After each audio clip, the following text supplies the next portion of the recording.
you wanna bet that I can get you back inside your head before the summer ends and spread a little love. Just for a little fun, I'll make you come back to me before the rise of every sun.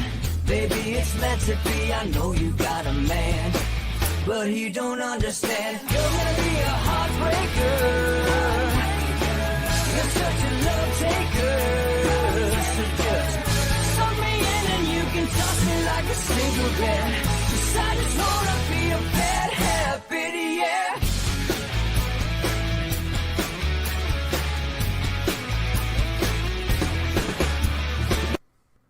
Welcome to Inside the Numbers with the People's Pundit, and now here's your host, Rich Barris.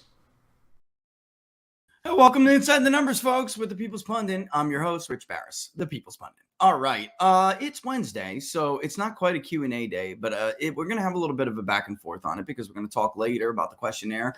Of course, I keep saying I'm going to dedicate all this time to that, and then what happens is the news takes over, and then I can't get through it all. But there is something that I think that we need to dedicate a lot of the show to, and I see Rasmussen pulled it. We've pulled it in the past, and it was recently a headline, and that's Rasmussen's stick. You know, if it's a headline, they'll throw it in their national tracker and try to keep up with what is relevant for the time being. So I think it's interesting that they did this at this time because I had just gone back to what we did and did a little bit of nesting. We had the crosstabs and we went over it at the time, but I had said to you, I had made an observation at the time that we didn't dedicate a whole block to discuss. And I think it's important because when we talk about, Marjorie Taylor Greene and others making headlines saying things like, and I quote, let's quote it. I don't want to take her out of context here. All right. It was, we need a national divorce. We need to separate by red states and blue states and shrink the federal government. First, before we get into what I'm going to show you, which is the fact that not only is there this sentiment out there, but that people who think it's either likely or who agree with it, also, when you dig a little bit deeper, don't seem to want to find a peaceful resolution to this.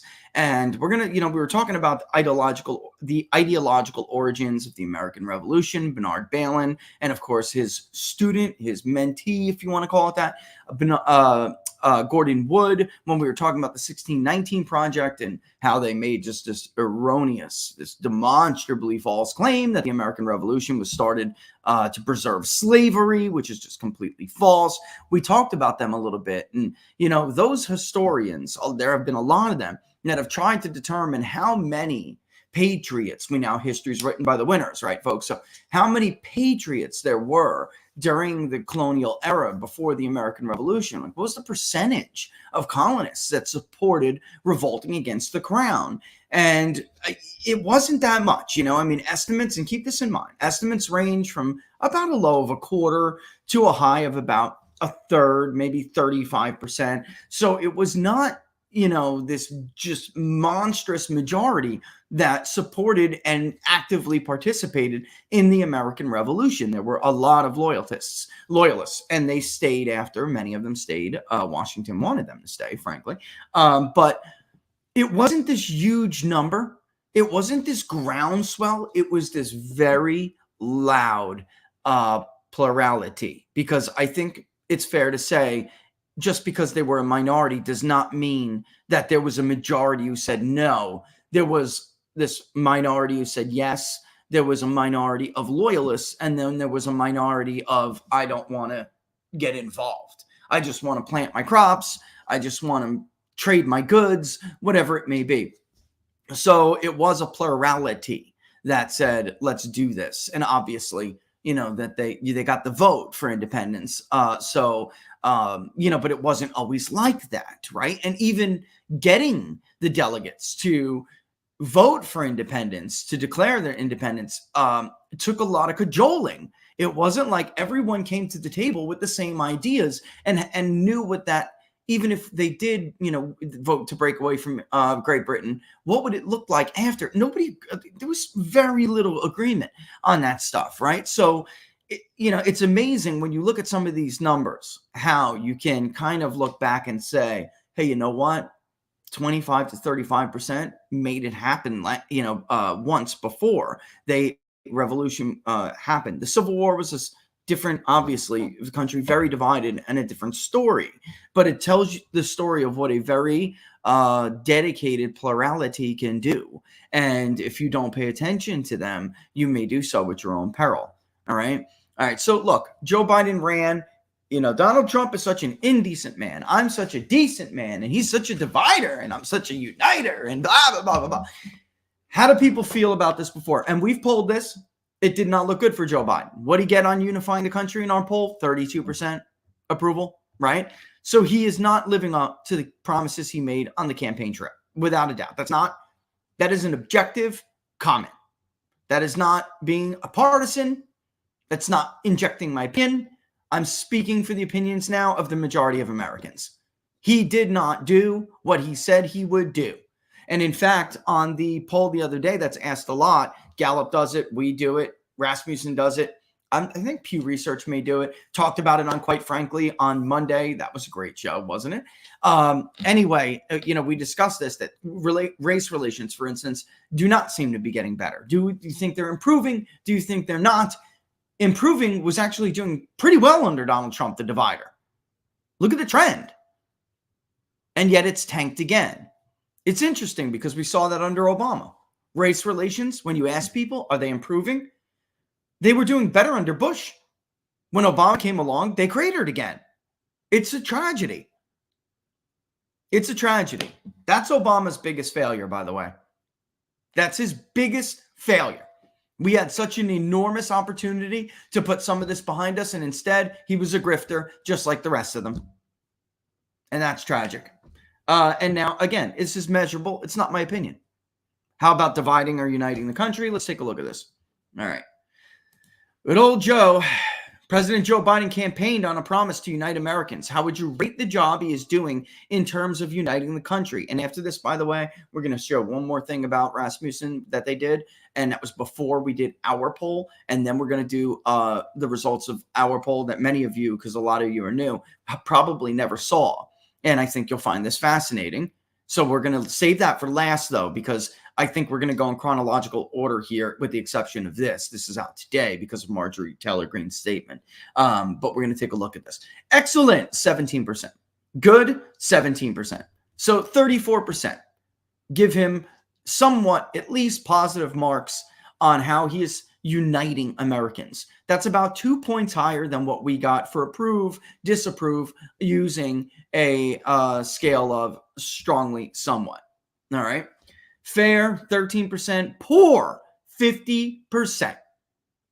That actually is, the negative is higher than our disapprove. Our disapprove was, I believe, 56 or 57%.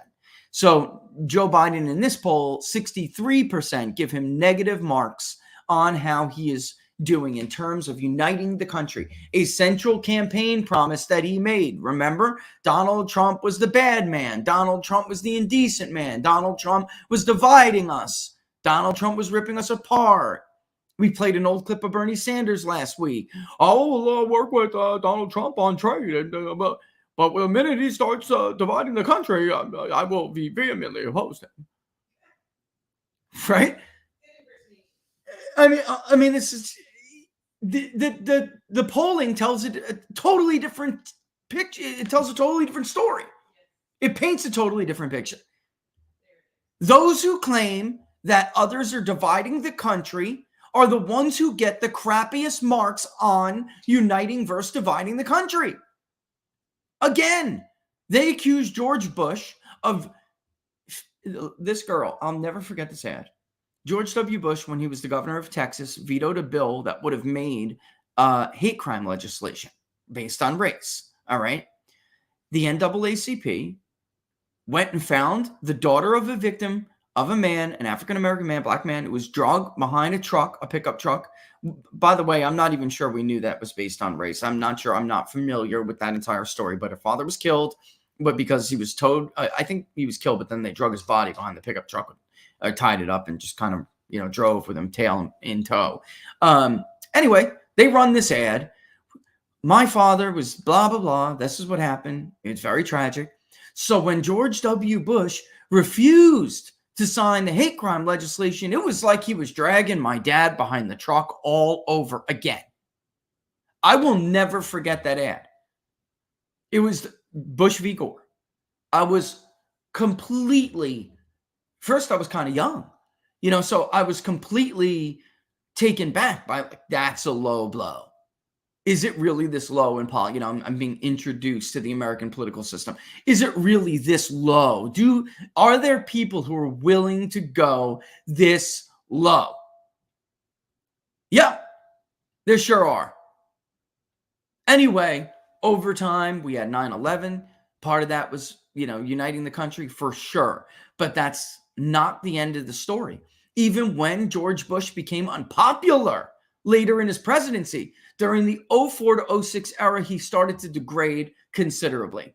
And even during that period, race relations were improving, according to Gallup. And then Obama came along and they cratered. Trump came along, things got better. The working class who benefited in this country under Donald Trump, real wage growth, not wage growth that's overshadowed by inflation, real wage growth. Do you know who benefited from the most from that? It was not white working class people. It was not. It was non-white working class people. They benefited the most.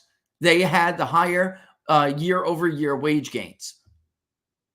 So it's a little bit, not surprising between that and non-white small business ownership booming under Donald Trump. It's really not surprising to hear, that race relations were getting better, even with the constant drumbeat from the media. He's a racist. He's a racist. David Duke, he refuses to denounce white supremacy. The Charlottesville hoax. Incredibly dangerous hoax, but a hoax nonetheless. And now here we are again. They run on that. They create, it's typical crisis on Leviathan. They create a crisis, then propose they are in fact the solution to that crisis, and then exploit the gains from that. Meanwhile, nothing ever really gets solved. Government continues to grow, get more powerful, and I can't even say we get stopped. We reverse course. And the trend deteriorates again. It's this bad movie that just keeps playing. And some idiot just keeps rewinding and hitting replay over and over and over. And we're forced to watch it because we're like crippled and we can't get off the couch. And we're just like stuck watching this horrible, horrible story unfold over and over and over. Who is more to blame for making America politically divided? Democrats or Republicans, or are both parties equally to blame? Democrats,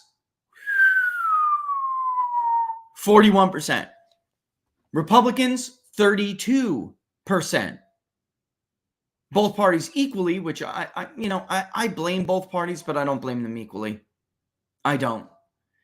All right, we continue. Let me just get real quick. Let me pull up the numbers. They're not on here, but let me pull up the rest of this, which is obviously relevant to the rest of our discussion.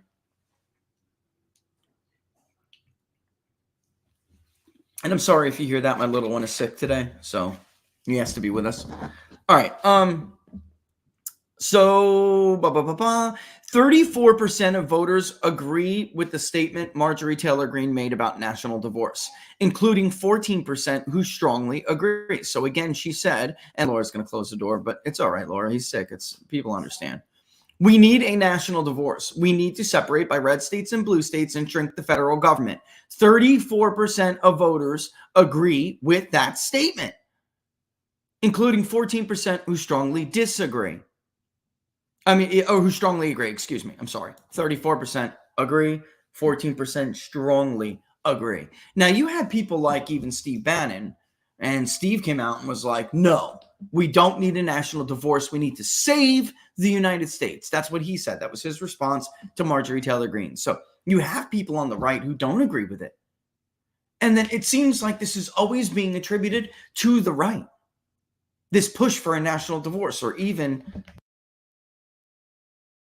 I think that it's being equated to civil war. So people are like, in response to Marjorie Taylor Greene's statement, on the left especially, they were like, calling for a civil war is treason. The last time it happened, people were, punished for it, blah, blah, blah, blah. Right. I think that there is sentiment out there on both sides, and I'm going to prove it in a second. It's not just from the right, and it's not just from people like Marjorie Taylor Greene. It's not that they don't want the United States to remain united. I believe that it's coming from a trepidation, even a fear that this cannot be done. It isn't possible.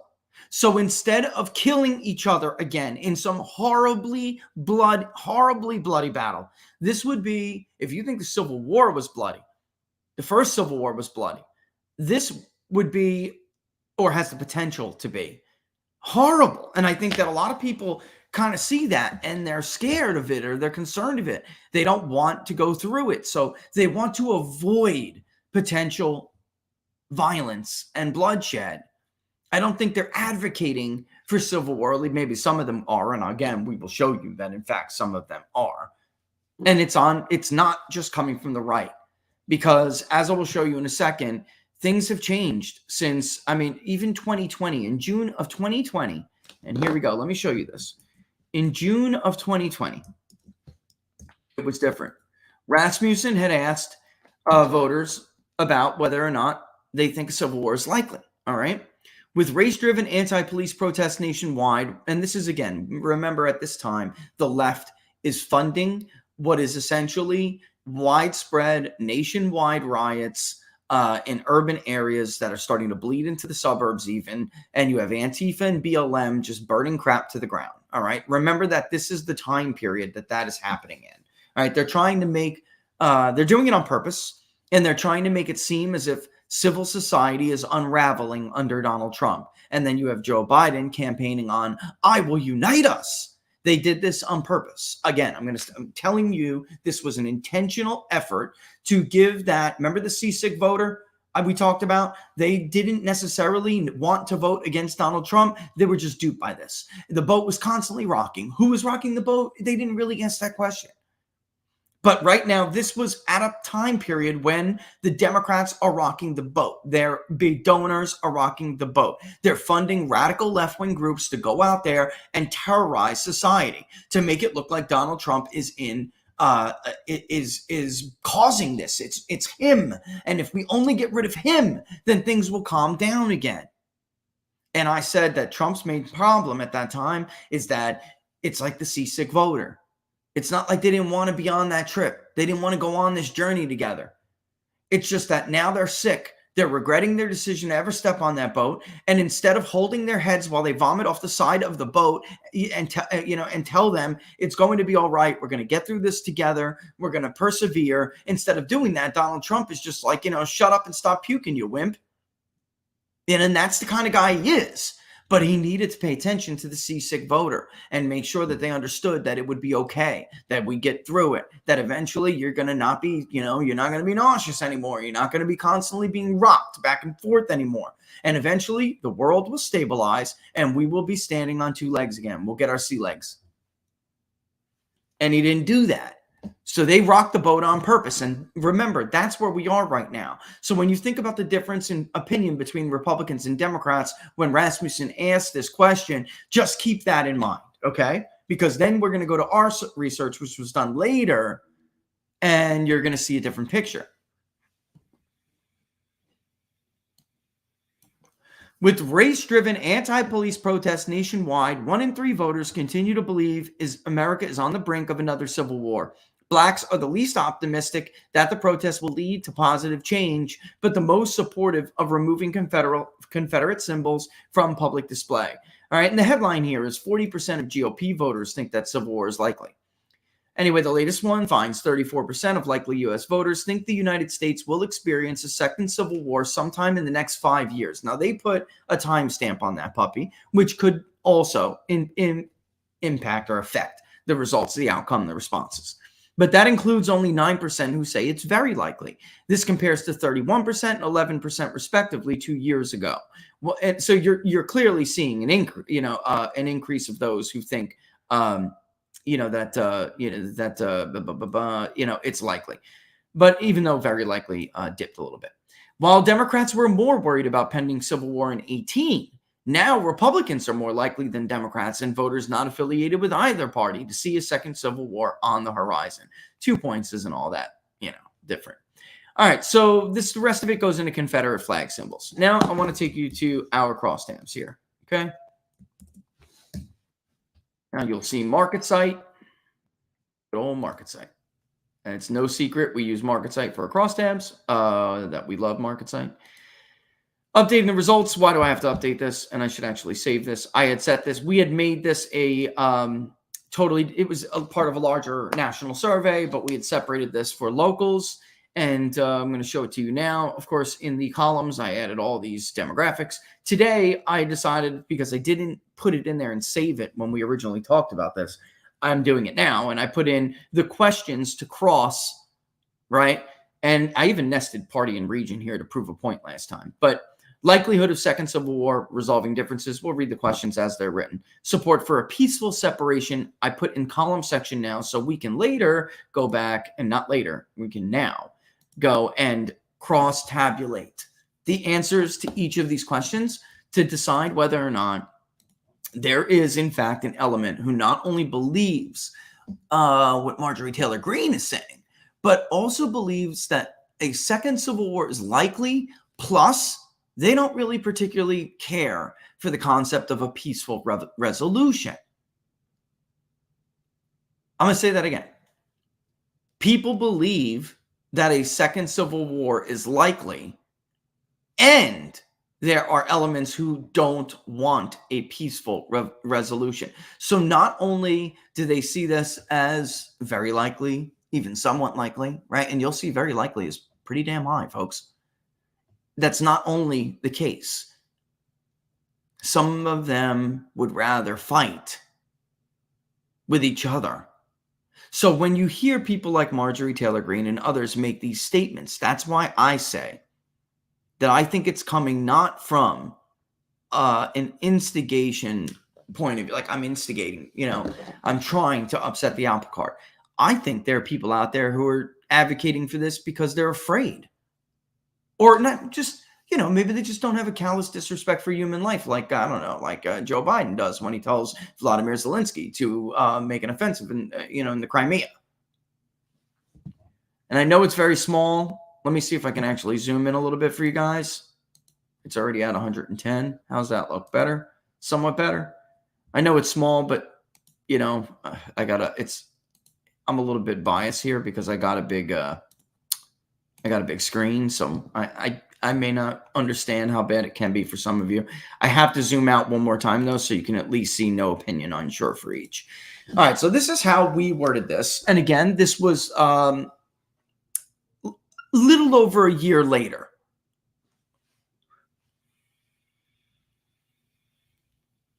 Rasmussen asked theirs in June of 2020. This was asked in August of 21. So now understand, the riots are over, okay? The left-wing funded riots are over because they achieved what they wanted to achieve. And we're moving into the era of Joe Biden, Mr. Unifier. This is what, to me, is so incredible about this. And yet the numbers have changed dramatically. How likely is it the United States of America is headed for another civil war or widespread political violence that leads to significant division? Very likely is 22%. Somewhat likely is 38%. So overall, folks, you have like 60% of the public saying that this is likely, including almost a quarter, between a fifth and a quarter, who say that it's very likely. All right, if you look at it, by the way, by age group, it's not particularly comforting. Yes, older voters are a little bit are more likely to say somewhat likely over very likely, but look at how it is by age. 30 to 64 is about even at 23, that, and later at 65%, very likely. I mean, because this shows how much they deeply believe this will happen. If you say very likely, it means that your confidence level is much higher. So if you're older and you have the Mr. Rogers syndrome, then you think, oh, that can't happen in the United States. That can't happen in America. You know what I'm talking about, folks. If you're my age, you got a parent who always said throughout the 90s and 2000s, oh, that would never happen here. They don't like to believe things like governments commit genocides. The United States spies on its own citizens. They start wars for no reason. They fortify elections. Not here. I still remember the Norman Rockefeller. What am I right about that, Laura? What's that artwork? Norman Rockefeller, right? I still remember Mr. Rogers. I still remember Leave It to Beaver. Not here. Meanwhile, younger people, about 30% say it's very likely. Another 34% say somewhat likely. So 64 altogether. Slightly higher than any other group. It doesn't exactly inspire confidence, does it, in the future? You look at it by party, obviously there is some difference. And let's look by party, and then we can even look by party detail and party region. Somewhat likely with Democrats is just a little bit less than Republicans. You have independents and Democrats about 6 points less than Republicans saying very likely, but it's not that different. It's a pretty widespread or widely held belief. Again, this doesn't inspire confidence. There's not too many things that we agree on, that all of us in America these days, folks. When you have this kind of an agreement on an issue, it's probably worth paying attention to. It's probably worth more than just Twitter attacks on someone who says something. And believe me, I'm not in the business of sticking up for Marjorie Taylor Greene. I'm just saying, I think she's just saying something here that is obviously a concern for a huge number of people. And I don't think it's coming from a place of her trying to make a problem, I think, or others like her. I think it's coming from a place of concern that there could be something that none of us really want. Well, that's not true. As I'll show you, some of us do want it. All right, so the reason I did this party detail is just to separate out that you actually have third-party voters a little bit different than independents, but for the most part, and something else, a third-party voter. So I'm a Green Party, I'm a Libertarian, I'm a Constitution Party, I'm whatever, the American Reform Party, whatever. And some will combine them, but then we also separate them out. Third-party voters were very key in both 16 and 20. So I don't know why other pollsters haven't come around to the idea that you can put them together and, kind of recategorize them and put them together as independent other. But you should absolutely, like every pollster at this point should be separating third-party voters, not just during an election when you think it's going to help your narrative, New York Times, but all the time. All right. So again, widespread by education. Again, are there some differences? Yes, you have some who, college and associate's degree who are a little bit more likely to say somewhat likely than those who have no college at all. But for the most part, even graduates, a solid majority of advanced degree voters with, advanced degrees, more than a 4-year degree, also, believe that this is at least somewhat likely. And 34% said somewhat, but another fifth said very. Right, if you have an undergrad, you're more than a third who say somewhat likely, and about a fifth that say very likely, just under a fifth that say very likely. And if you have a high school degree or less, if you're working class, then damn near a supermajority added together. It's under a supermajority, but it's over 60%. With 30% almost, just about, saying very likely, 29.4%, and another 32.5%, a third, saying somewhat likely. So while there are small minor differences, it still shows that it's a widely held belief by region, The Northeast, you would think it's the most liberal area in the country. 23%, very likely. 38%, somewhat likely. The Midwest is basically sold on that idea. So is the South, and the West isn't very optimistic either. By area, rural, urban. Urban, the most liberal areas, obviously, in the country, not that different from rural. Now, is it? 26.3% in urban areas say it's very likely. 24.6% in rural areas say it's very likely. 34.7% in urban say it's somewhat likely. And 38.4% in rural say it is likely. And how could I have moved over race? How could I have done this without doing about race? You have whites and African Americans almost in agreement. They're Hispanics and Latinos are less likely than whites and blacks to say that it's very likely, but still, nevertheless, because they're slightly more likely to say somewhat likely. And I know that's a little bit confusing and a tongue twister, but you follow along. I know you do. 40% say somewhat likely among Hispanics and Latinos, compared to 38.7 for whites and 32.1 for African Americans, black voters. But again, that's because blacks and whites are more likely to have a more strong opinion or have a deeper belief that this is going to happen. So widespread yet again. All right. Let's go down. How likely is it the United States of America can resolve its differences? And let me go to all again. Can resolve its differences without a political upheaval that results in significant division. So how likely is it that this can be done without breaking up the country? Okay. Very likely 10%. That's it. 10%. Somewhat likely about 30%, 29.7. Very unlikely is 17 and 31.2. Somewhat unlikely. A nice chunk, about 12% saying, I don't know. The I don't know is not very comforting because they're saying they really don't, and there was 11% or 10.7 who were unsure, had no opinion in the last question. So, these are people, it's a good chunk, 1 in 10 or more that basically are, up in the air. Flip a coin, right? That's basically what they're saying. Flip a coin. We don't need to go all over the demographics again. I just want to point out support for a peaceful resolution. All right. Support for a peaceful resolution. And let me read this. Would you support or oppose a separation of the Union meant to avoid violence if it was done through a peaceful political process? 30% would support that. 30%. Again, we're in the American Revolution estimates here, well within that. Oppose, 38.9. Unsure, no opinion, 31%. 31% are like, I don't know. I don't know what I support. I don't know what the best way is here. When you look at the opposed number, you think, well, at least, it's opposed plus 9.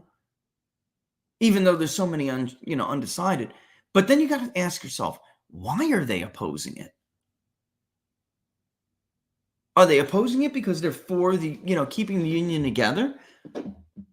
Do they represent Steve Bannon's view, right? That we should just keep the United States together? Well, let's look at this. Let's go back to likelihood of second civil war. Okay. And then let's go to support for a peaceful separation. All right. This is very interesting. And I don't know if I should, because we have some commercials and reads to do today, and I'm not sure I want to do them all at once. So, you know what? Let's we're going to come back to this after a quick break, okay? We do, like I said, have quite a bit, and I'm going to do them a little bit in chunks here. The point here, folks, that I think everyone needs to pay attention to. When we come back, it's going to become more clear. This isn't some tiny little amount. When these things happen and you see them on Twitter, it's like they're mocked away. Fox News like, oh, that crazy MTG again, right? And then you have, of course, MSNBC and CNN. They all rattle on about, oh, this is nuts.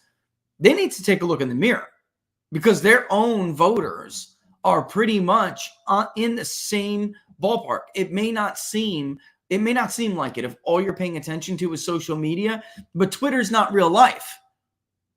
Facebook isn't real life. Norman Rockwell. Thank you, Laura. The 65 plus thing, she's correcting me. Norman Rockwell. I see it now. Anyway, but getting back to it, they're not better than MTG. Like, oh, what a crazy idea. They have the same fears, they have the same concerns, and they are, just, I don't want to say, they differ a little bit, but there are significant numbers of them that share the same beliefs. Likelihood, whether or not they want, a peaceful solution or not, whether or not they even have optimism that this could be fixed at all. It's something that we all need to pay more attention to, because if we don't, it's going to be a serious problem. All right, let's do our reads here real quick. Why is China hoarding food? Experts say that China is hoarding a massive amount of food, and they'll soon have over 2/3 of the globe's corn reserves, over half of its rice, and over half of its wheat. That's what hoarding does, since we're the breadbasket for them. But when asked about it, China lies. One China expert said they, of course, will never admit to something like that. Well, what does China know that we don't? When it comes to global food shortages, China is the canary in the coal mine, the proverbial canary in the coal mine. You see, China is the world's #1 food importer. They rely on the rest of the world to keep their people fed. So they can't afford to mess up, or there will be riots, civil panic, or even worse, when over 500 million people can't eat. Or maybe 1 billion. What does this mean for Americans like you and me? 2 words, food shortages, and that's why it's a smart idea to stock up on a kit of the best-selling 4 Patriot Survival Food. Create your own stockpile of the best-selling 4 Patriot Survival Food kits like Laura and I have done for our family. They are hand-packed right in the US of A. The kits are compact. They stack easily. They have different delicious breakfasts, lunches, and dinners, and their 5-star reviews on the website rave about the flavor and the taste, which we can attest to. Right now, you can get 10% off your first purchase of 4 Patriot Survival Food by typing in the code TPP10 at checkout. Just go to 4patriots.com, use that promo code TPP10 to get 10% off your first purchase of 4 Patriots Survival Food. That's 4patriots.com. Use the code TPP10. All right? I figure if we do it like this, Laura, we don't have to feel like we're constantly interrupting. All righty. So let's go back to our handy dandy poll here. All right. So look, again, boom. Here we go. How likely is it the United States is headed for another civil war? Look at, and then that's next to, do you support or oppose a peaceful separation of the Union to avoid violence? So if you say it's very likely, or it's likely at all, wouldn't you in turn think that most people would support a peaceful resolution if it avoided bloodshed? So here, between very likely and somewhat likely, we're looking at about half of the people who said that they oppose a peaceful separation, even though they think it's likely. So take Steve Bannon's point of view. No, MTG, we don't need a national divorce. We need to save America. That's what he's saying. Save the country. Half of the people who would at least agree with Steve on this question about a separation don't agree with Steve for the reasons that Steve is laying out. Right? I mean, that's all we can infer here. And I'd love to hear your thoughts. And Laura, I mean, if you could, and I know you're busy, but if you could grab some comments in there for me to look at, I'd really be interested, because I don't know what else to take from this other than there are some people who believe so strongly in the Union that even though they think it's likely, they think that it's worth fighting for, like physically fighting for. And then there's the other flip side to that. They think that it's likely and that they don't want a peace resolution. They want to bang out. They want to fight. They think we should. For whatever reason or not, or another. Maybe they feel it's the only way. It's got staying power. Maybe they're and don't take this the wrong way, but maybe they're motivated by anger. Maybe they're looking at the other. Maybe they've been told the other is their enemy for so long that they actually believe it now. And they want they want to punish those who don't agree with them. They want to beat them. They want to defeat them. Maybe they feel the other side is dangerous. Maybe they feel at risk. Maybe they feel insecure. And I don't mean that in a negative way. I mean that literally. Maybe they feel that their way of life, their family's way of life, their culture is in jeopardy, is being attacked, is under assault. And they want to fight for it. Maybe they are afraid that there is a never-ending, steady, forward-moving march to the shredding of the Bill of Rights, and that they feel that's the only way to preserve our founding documents. I don't know. I can't read what's in their heart. All I can do, actually, I think not individually, but I think that some of these options that I'm laying out are obvious explanations for these answers. Only 36% of those who said it was very likely also supported a peaceful resolution. Only 36% of those who support a peaceful resolution, also believed it's very likely that there will be this second civil war. Let me take a drink. A little scratch. I don't know about you guys, but the allergies here are out of control. And actually, that's what I thought was wrong with Roro for a hot minute there, that it was allergies, but maybe I'm wrong. You take his temperature, Laura? Did you do that yet? Just curious, especially since he's sleeping. It's the easiest way to get that thing on his head, on his forehead. Are you doubting my mom skills? I got this. He doesn't have a fever. He doesn't?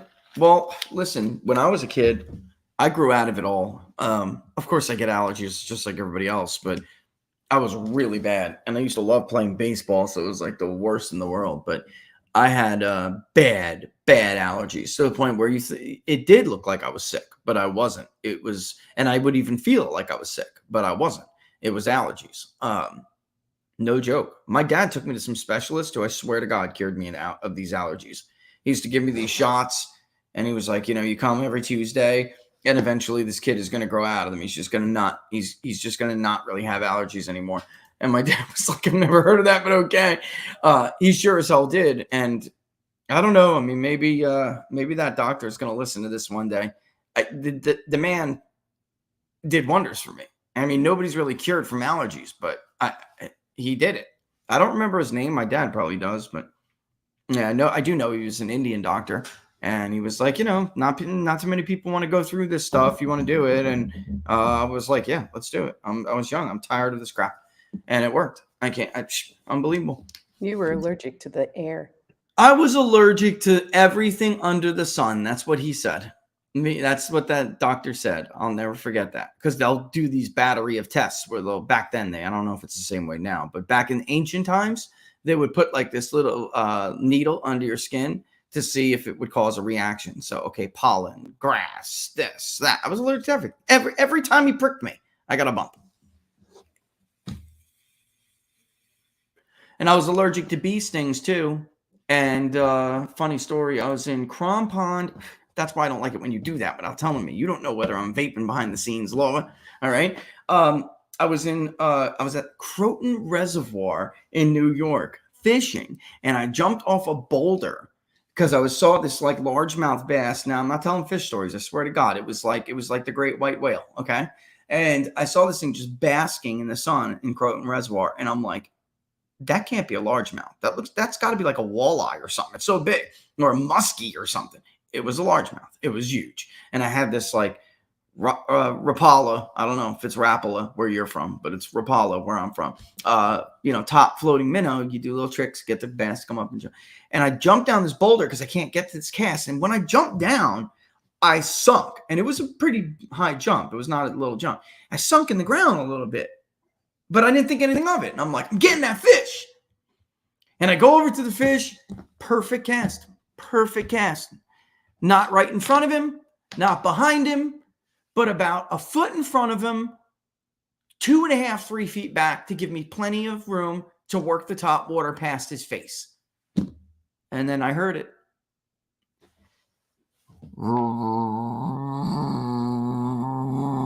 It sounded like a low roaring chainsaw. And I turn around and it's just this black cloud. I'm like, I'm dead. Because I didn't have my EpiPen. I was like, and that's all she wrote for little Richie. I got stung. I don't know how many times. They were ground bees. I couldn't get back up the damn boulder. Eventually, I jumped in the water, which is not a place. If those of you, I know a lot of you are from New York. You know what I'm talking about, Croton Reservoir. I don't know what it looks like now, but how old am I? 30 years ago. It was, I can't believe I can even say that, Laura. 30 years ago. 30 years ago. It was beautiful. It was actually pretty new. And anyway, but you didn't jump in it. They were like these giant turtles, man. You didn't know if they'd take your damn arm off. But anyway, I jumped in it, and there was like rapids. It was by the bridge. There was a bridge there in the reservoir, and the bridge was like, it was deep there, and it was sometimes the current was pretty strong. I jumped in because they were in my hair. They were everywhere. I blew up like a balloon. I had to go to the hospital, and I just was okay. I didn't get anaphylaxia at all. I did not go into anaphylactic shock. It felt like I was about to, but then I just beat it. My body just did something. It just fought it. It just reacted. Unbelievable. Yeah. Never forget that. Of course, I didn't get the fish. Of course. Right? Anyway, great question by Last Law before we get back into the poll. How would these states be divided? That's a great question. How would they be divided? Do you start at the North Carolina border? Do you carve North Carolina in up to the point where it's like, because geography is how it has to be. That we'd have to take into consideration, like when we do redistricting, geography. You have Eastern North Carolina, that's conservative as hell. The West is conservative, but you have Mecklenburg right smack in the middle of it. What are you going to do with Mecklenburg? Virginia. If you cut the tip off of Virginia, it's really conservative. It's only the little dump at the top of the state. I'm sorry. If you live in Loudoun, I'm sorry. It used to be beautiful. Laura and I wanted to build a house there. We abandoned it. Don't get mad at me if you're upset or you're from there or live there. I'm from New York City. I loved upstate. I was just talking about Croton. I would have lived up there forever. That was my own personal slice of heaven. Bear Mountain, Perkins. Instead, it's spray painted up now and there's graffiti everywhere. I'm allowed to say it's a dump because it is. How do you do this? Are we supposed to take the 2nd congressional district in Maine, cut it off, and drag it over to Florida? I don't know. That being said, too, there's some pretty liberal areas smack in the middle of the country. What do you do with Illinois? Do you leave it as an island out there and take Wisconsin and put it in the South? I mean, I don't know. Go around Ohio, Iowa, leave Illinois, and then where do we end? We could go all the way to Maricopa County to make sure that, Yuma and others, Navajo, are all where they're supposed to be. But then, oops, Pima. And then what? Come back up and around, go north of Colorado and New Mexico, carve back down. What about all the conservatives in Nevada? That's a close state. That's a razor-thin state. Sorry, you're out there in blue territory. Now we go down and chop up Texas? Nope, let's just put all of Texas in there. Deport people from the Austin area. I don't know. Or maybe people would just have to be expected to move. Vote with your feet and get the hell out of this area.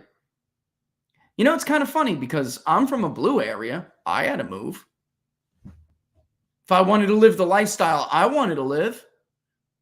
So if you want to be able to have sex without taking care of children, and you want to just like be reckless and use abortion as a contraception, maybe you should be forced to move to the north.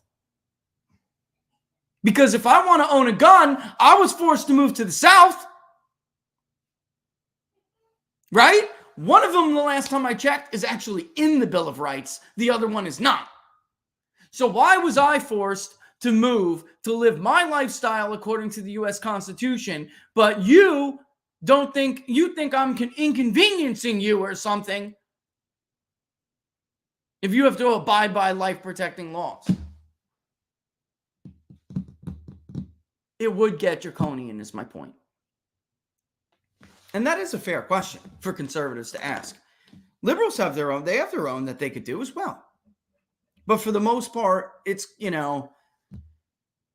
liberals are okay to move to red areas when it's something that they want to exploit, like a Nike factory, an Apple factory or plant, something like that. But, to move because, you want things like, because abortion is, I'll be honest, why did I just pick abortion for that topic? Because that was what they were talking about on Twitter. So if I am carved up and left in a red state and then abortion is made illegal, I have to move to the other country in order to get an abortion? Well, yeah. Yeah, that is what would happen. Just like, by the way, right now, if you live in France and you want to kill a baby when it's 7 months in the womb, you can't do it. So you better not live in France. There's the door. That's what other countries tell you. We have laws. You have to respect those laws. If you don't want to respect them, sayonara. So I don't know how you would do that. Political Wrath said, I am of the opinion we need to divorce and become 50 individual countries. The union is dead. That is definitely an idea that I've heard more and more of in recent years, especially the last 2 years. The problem with that is there are some states that will become subservient to others. Some would become like satellite states of those other countries. For instance, Texas would have a lot of power. A lot of power. And you might think that California would have a lot of power, but the fact of the matter is they do have in the Central Valley, it's what David Giglio, when he was running, was talking about, the importance of the farming industry, ag industry in the Central Valley to the rest of the country. The reason they have to fix the water issue is not because it's a campaign issue like Republicans and Democrats both want to keep it every year. It's a national security issue. And these water shortages really present a problem. We were just talking about 4 Patriots in the read. The survival kit for 4 Patriots. Chinese are hoarding food, right? We're exporting so much of our stuff that in the event of a significant water shortage in the Central Valley, and there are shortages already, but I'm saying if they became a longer-term unsustainable problem, we'd be totally screwed. David met with the Israelis, had a plan because they are very creative on how to reserve water. I mean, blew me away with some of these plans. But of course, it's not serious in this country, so we didn't really take it seriously. But think about, California would be saying, tech and some produce, in exchange for we just don't have anything. Because California really doesn't have anything that they make. They grow and they have services, but there's a lot of stuff that California would be in deep trouble. And the same goes for the Northeast. They're at a point, there is a reason why New Jersey is still the Garden State. I know if you go to like North Jersey and you'll look at it and they call it literally the armpit of the world, the armpit of the tri-state area. That's what New Jersey was always called. But you travel south and you'll see that once upon a time, Jersey, and there still is, Laura, right? Like my old house was surrounded by a huge farm in Millstone, remember? Meanwhile, 2 miles up the road is the mansion for the Wu-Tang Clan. Like, boom, just built there. Weird. It's called the Garden State for a reason. The percentage, the world's it's some crazy number, 90%, 80 to 90%. You know what? Look that up for me. I'm not sure, but the world's eggplant comes from New Jersey. So, I mean, it would be very, very complicated. I just don't. I don't know what that would look like. It's not as simple as it was in the Civil War time, where it was just like pro-slavery states, anti-slavery states, and that's it. States that are where slavery is legal and states where slavery is illegal. We're not really divided on something like that anymore. So I don't know. It's a great question. I mean, perfect question. Yeah, and Ian just said it. Why do people think that the borders will stay in the event of a 50-state secession? Why wouldn't California invade weaker neighbors for their water and electric? Exactly. That's a really good point. They could just take Oregon and Washington, right? They could just take it, Ian, and they would, right? Because, Ian, what are we reading right now? Ian's in the book club. Sometimes I'll say Ian, sometimes I'll say Elon, sorry. We're reading the book club right now. Mearsheimer would say that it would be a pretty aggressive region, wouldn't he? Right?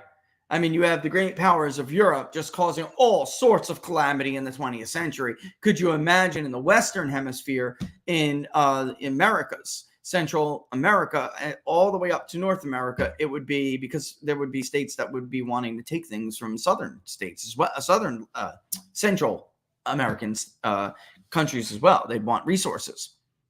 It'd be what's the word I'm looking for? It would be a test case for offensive realism. And if you're John Mearsheimer, you would say those states would consolidate others very, very quickly. Texas and Florida would fight over Louisiana and Alabama, right? I mean, that's what would happen. It would naturally work its way in like that. Virginia would try to take parts of North Carolina. That's what would happen. Only thing I have to say, blue states, good friggin' luck trying to invade some of those red states. Good luck. Like I could see, you think Vietnam was bad? I could see some good old country boys giving even well-prepared military units a hell of a time in the swamps of Louisiana, Laura. Like, you know what I mean? They would never beat Troy, like, and his kin. They would get bogged down in there, and Troy would bloodlet them until they weren't even an army anymore. Well, that's my question right there. So, like, do you truly think that the left would win because they require that instant gratification lifestyle, where, no offense, but conservatives for the most part are okay with hunting and gathering and figuring out how to survive? We're more survivalist than the Democrats, where they like their computers, they like their shows. Go ahead. Sorry. Yeah, I was just saying, just say the left in general. Like, so the left in general has more of an urban population that isn't a survival, But then again, you have some like really greenies who are like, what's his name? He was on, him. He was on that show. Gary, remember Gary? He like doesn't even have a house, and he's a lefty, big lefty. He was on that show, Naked and Afraid, and he's really good. He actually ate too much of like these nuts or something, or little fruits, and they are really acidic. So he didn't tap. He's done it a couple of times, but he didn't tap because he was lack of being able to survival skills. He tapped because he ate too many of those things, and it was like burning his intestines or something, or the lining of his stomach. He was an idiot. But like him, he's a lefty, and there are like some hippie lefties who are really good at living off the land. But for the most part, the culture on the right and in the South and in the parts of the Midwest where they're working class and they're conservative, they're more resourceful. They are. Go ahead, though. That's all I wanted to say. So I didn't want to. I just didn't want to phrase it as Republican versus Democrat, because I don't know. I don't know if that's. I get it. It's not. It's not defined enough. It really isn't, because I do know some really resourceful Democrats. I do. But I see what you're saying. And by the way, Or does he's from like California, isn't he, Gary? Right? That guy? Yes, in fact, he is a California boy, and well, man, I should say. And yes, you were right. It was those little orange citrus things, and it gave him dysentery. Oh, it was dysentery. Oh, so something like must have pissed on them, or like you better watch out, man. Those howler monkeys may have pissed on that fruit, and you eat too much of it, and you're gonna be in a world of hurt, man. But yeah, I since I am an offensive realist, I think at the end of the day, I don't know how you carve those borders up, because if 50 states, if you were to do something like that, I think you're just going to see that like 5 more powerful states would emerge fairly quickly, relatively speaking, like in the timeline of history. Let me just show a couple more of these real quick. Let me pop this up. Give me 2 seconds. Okay, so you have people who think that again, that it's very unlikely that there would be a second civil war, yet they support a peaceful separation of the Union. So you have like 2 sides of this coin. I think that maybe just be intolerance. Intolerance, right? So there are a lot of comments about that. Yeah, because I think that just comes from a place of intolerance, Laura. That's like, I don't want to say any names or anything, but like certain family members who just have no tolerance for any other point of views. I'm sure you all have them. They're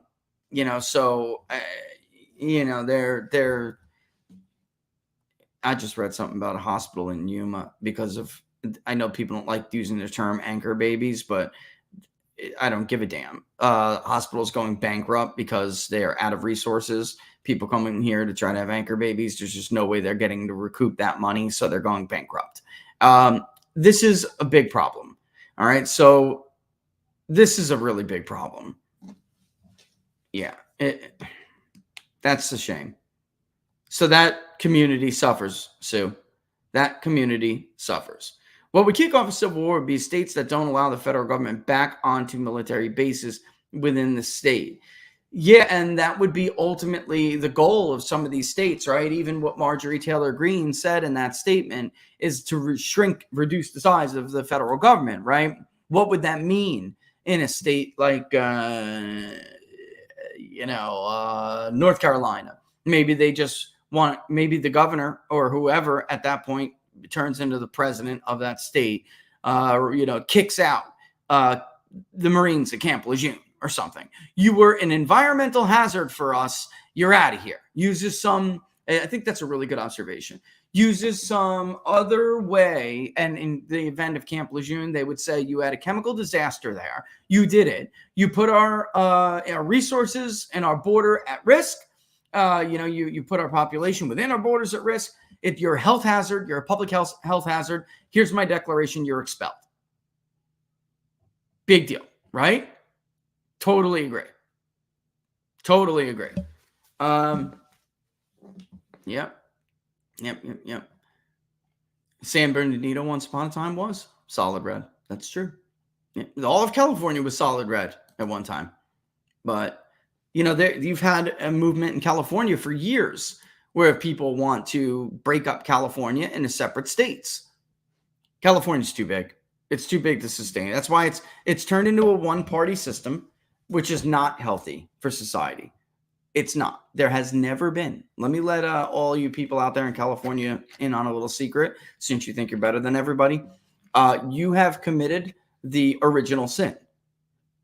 There has, point to me, a nation state that has survived in a so-called self-governing society that is dominated by one political party. When you remove the release valves from society, which is what multiple parties, competitive parties do in a self-governing society, all right? They're release valves. One party screws up, there becomes a ton of frustration and anger from one element in society. Guess what? We have an election and the release valve is put into place, does its job. And that anger, that pressure has now been reduced. Of course, the pendulum swings and it happens again, but that's the way it goes. That is when you have a one-party system, there's no release valve. So either there's going to be a major problem there. And by the way, there's no one to check your mistakes. So when you have an incredible amount of debt like California has that you have no prayer ever of paying back, none whatsoever, you're financially insolvent. Everybody knows it. It's just that you have goods that allow you to continue to borrow. People take things from you and allow you to borrow because they need that stuff. You know, the minute the status quo changes, you're done. And you're not, I mean, you think that's going to go on forever? Then you're an idiot and you know nothing about history. Sorry, but I'd be, you know, painfully blunt. Nobody is exempt from the rules of history, and eventually you have to pay for your mistakes. So they're not alone, though. There are a ton of red states that take more from the federal government that they ever give. That's true. I know a lot of conservatives hate to hear that, but it's absolutely true. They would never be able to offer the services to their citizens that they offer if it wasn't for the money that they took from the federal government.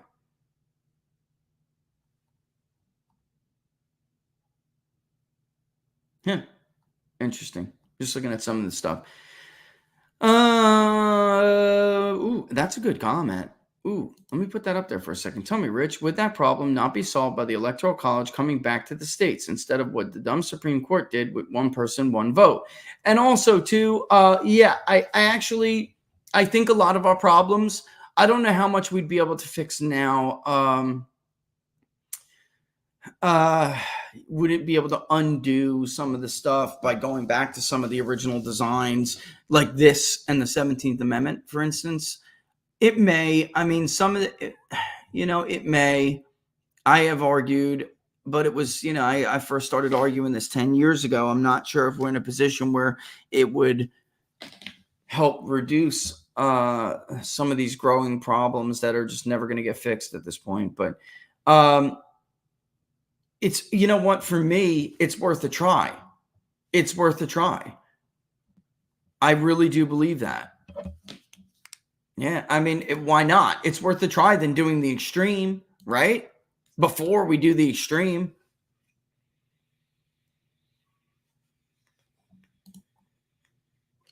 Here, Javier agrees with you.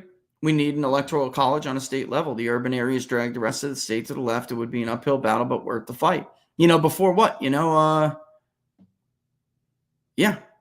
And by the way, it would actually, and maybe you guys are even saying this right now and I'm just missing it, but if you were to break it up into, you know, border like we were talking about, then you could fix the Austin problem, right? You could fix the Mecklenburg problem if it was on a smaller level and went back to that design, right? You would. Yeah, that one man, one vote thing was a total crock. Total crock. I'm sorry, but it's true. And this is coming from somebody who is probably more anti-oligarch than most people you know. I just keep my views to myself. All right. I am not anti-guild at all. Like the Gilded Era, those guys came from nothing. They came from nothing. Laura and I were just talking about this before the show, by the way. Right, Laura? Just talking about this before the show, which is that there really is a difference between American guilds and like oligarchs that have been in place in different countries for years, which we now have as well. By the way, the Beau Biden Foundation, did you guys see that? All of a sudden, the Beau Biden Foundation raises a ton of money in 2020. And in 2019, it raised more than, you know, it had in 2018. But nobody gave to the Beau Biden Foundation, you know, not in numbers like this. But all of a sudden, it explodes. It's the same scam the Clinton Foundation had running.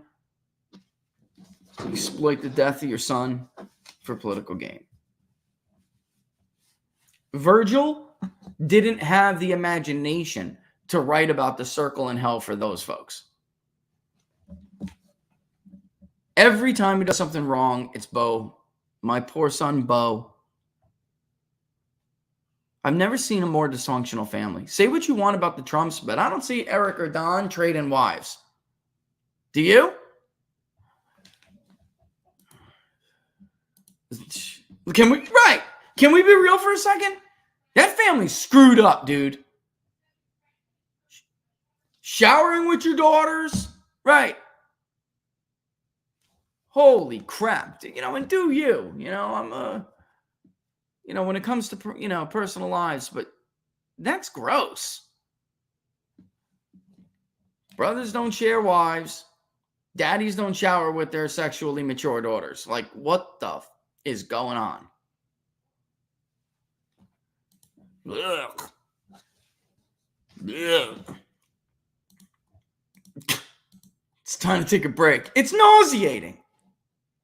It's nauseating. And by the way, grown men don't sleep with underage hookers either. You're not supposed to sleep with hookers at all, really, in my opinion, especially when you're married. But, to each his own. The bottom line is, though, those girls are young. Those girls look young to me, ladies and gentlemen. They look too young to be... But that's the shtick over there. Ukraine, Russia even, right? That's the shtick over there. That's what they do to girls in Kiev. That's what they do to the, you're going to make it. Let me take you to Prague. Yeah, okay. You'll be a model. Let's do some reads before I vomit. Let's talk about something healthy instead of something unhealthy. Junk science. That's what the doctor called many of those fruit and vegetable supplements Laura and I have tried over the years. Junk science because they use extracts of common produce department fruits and vegetables with few health benefits. We take Field of Greens because it's whole organic fruit and vegetable, not a watered-down supplement, and it's backed by a better health promise. Each ingredient in Field of Greens was scientifically chosen to support vital organs like heart, your lungs, kidney health. Others support my immune system, help me with my blood pressure and metabolism, and guess what? Healthy weight loss. I don't eat as healthy as I should. I don't think any of us do. That's why, even though we try, that's why I take Field of Greens. Like me, you'll probably look and feel healthier fast and have way more energy.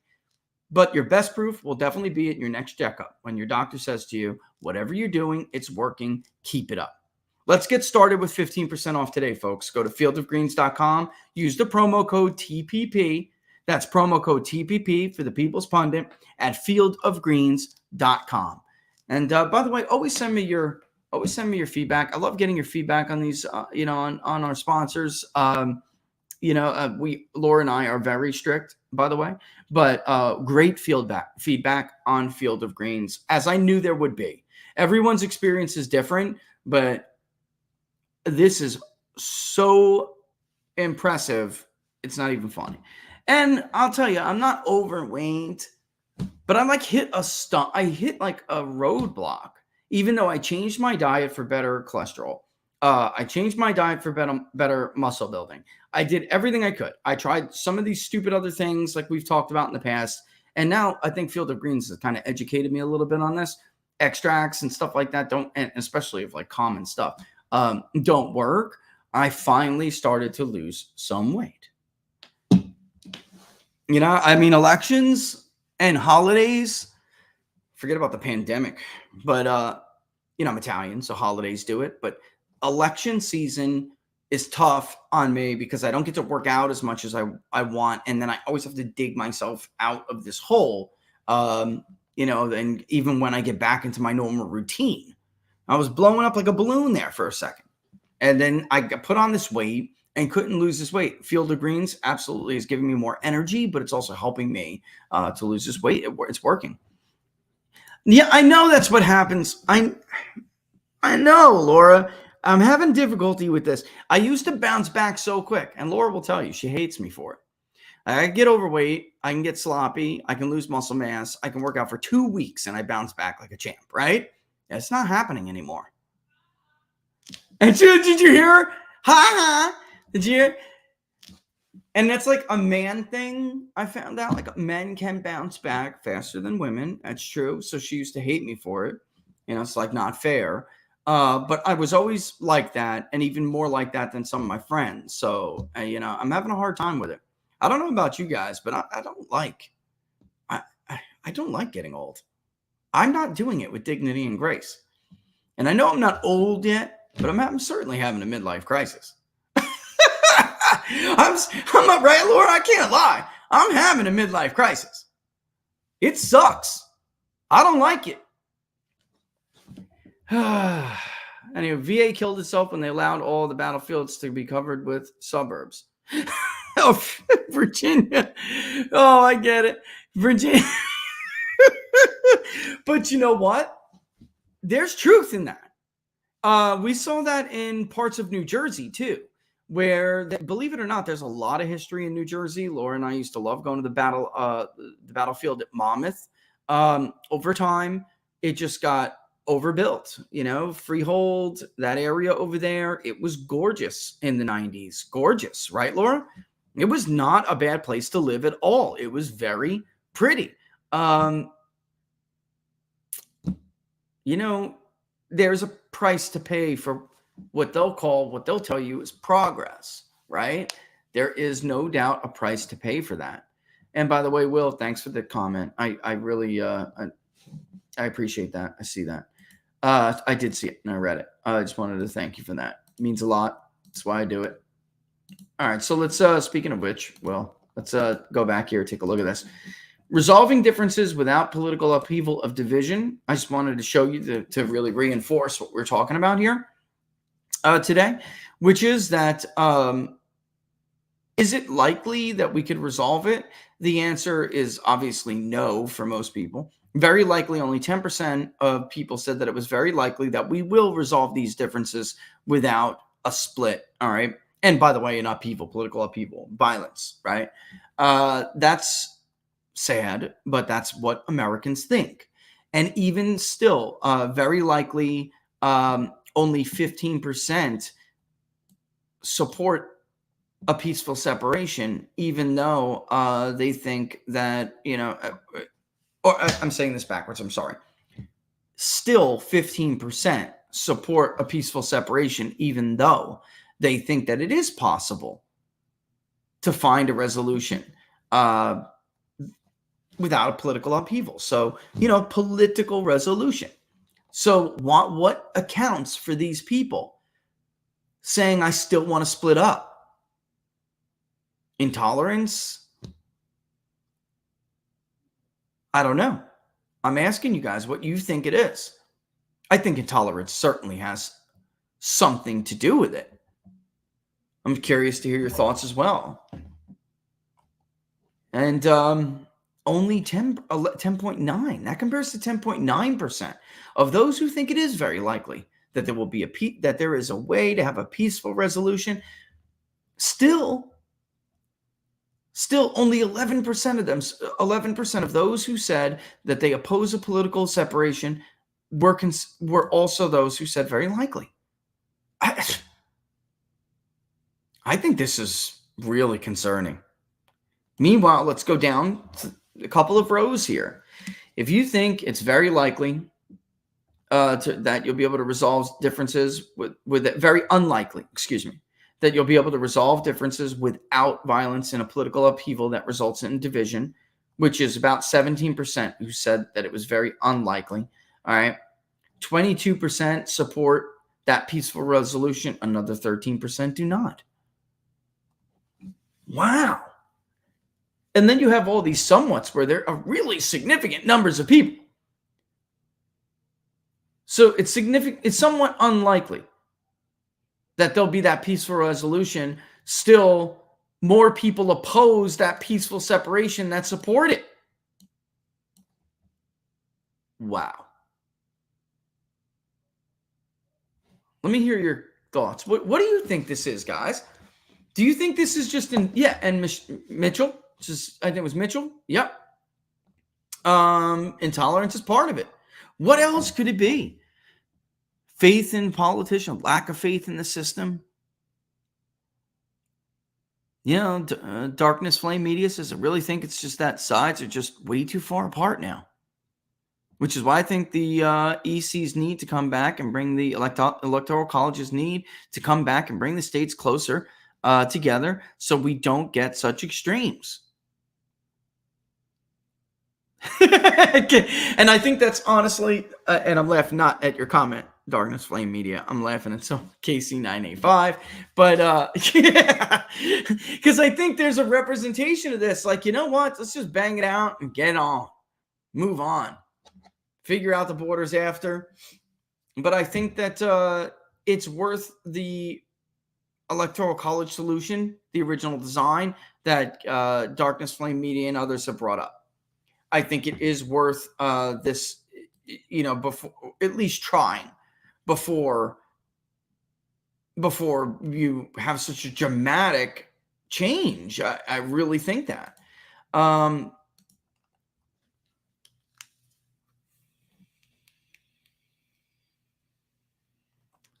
Yeah, I'm looking at some of the stuff. You have a state like Wisconsin, which is very, very at the state level, very Republican, except for the governorship and the Senate was a bare hold on. People who don't know, I mean, Democrats are, as far as state legislature Democrats, they're almost extinct in Wisconsin. Same thing in North Carolina, by the way. Same thing in North Carolina. They got Republicans have a supermajority in one legislature, and they're one vote away from a supermajority in the Senate. And the problem is Democrats are so damn scared. Republicans appear to be getting whatever they want. And they're not being as aggressive as they should be because Governor Cooper. I mean, I would be aggressive just to make campaign issues next year. Make your own campaign issues.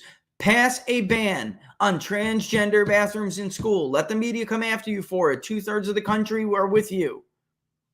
In North Carolina, it's more conservative on social stuff like that than people want to admit. It's becoming less of a southern state, but not on stuff like that. Remember when they bit off more than they could chew, even on gay marriage? Never my hill to die on. Public policy polling. It's going to pass. It's going to pass. It got blown out. Even Black Americans, reliably Democratic voters, were like, no. No, thank you. And then you have, Columbia. That's right. There's now a Republican mayor in South Carolina's capital city of Columbia. Unheard of. And it was low turnout, but I hate that excuse. Republicans, I don't take that excuse from them either, and I'm not going to take it from Democrats. You lost for a reason. So other people. So Palmer, is that your answer on Rumble? Is that your answer to what I was saying? Like what accounts for these people who think that? I think so, right? It's like a Stockholm syndrome. Trust is just gone. And it is, because I see it says not so much intolerance. It's a trust issue. I think you're right about that. I do think it's intolerance too, but I think that's on one side. I think the left is intolerant. Period. I think the left is intolerant.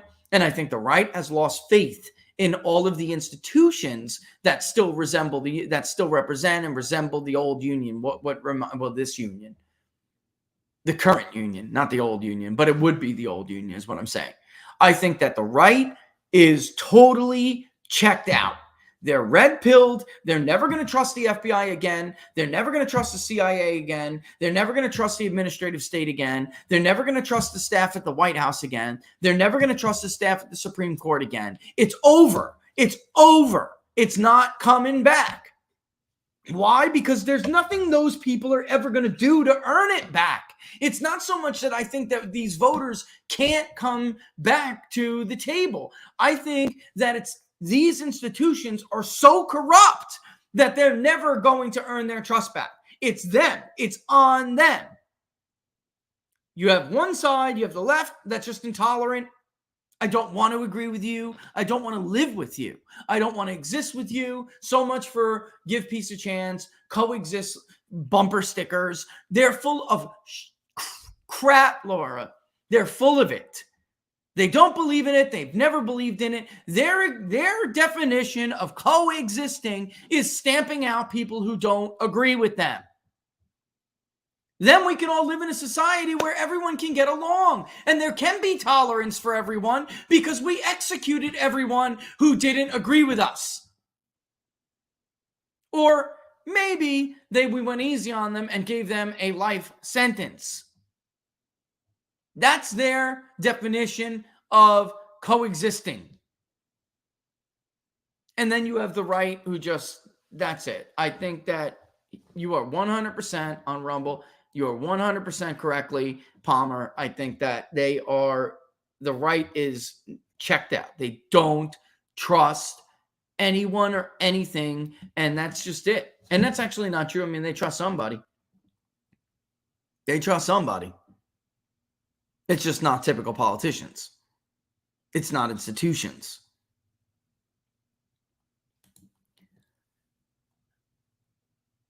KC985. I think that goes into the trust thing.